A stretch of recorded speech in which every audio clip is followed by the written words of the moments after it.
Mombasa.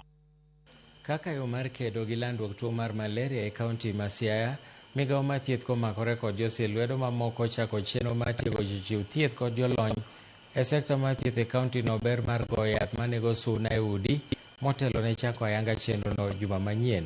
Landruok mar tuo mar malaria e kaonti ma Siaya pod ochung' e atamalo 29.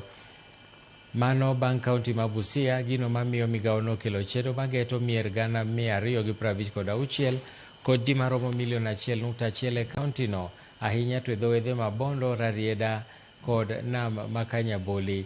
Kanoloso e sach tiegruok ma kamano, Director mar thieth e kaonti ma Siaya Kennedy Orwenjo ne okwayo jopiny mondo mi orwak chenro ni mar apisas magi mabiro go yedhe. Malaria strategy, indoor residual spraying is one of the key strategies that can help reduce the prevalence of malaria, together with other interventions.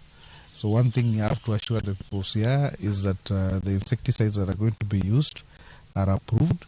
The people are going to use those particular insecticides are well trained, and of course it will also, the exercise will be also well supervised.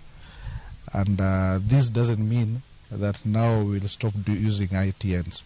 We'll still use the nets, we'll still use all the other malaria prevention measures. The use of nets, insecticide-treated nets, larviciding, there is vaccination for the children, and also there is IPTP, or kupea dawa wa mama wajawazito.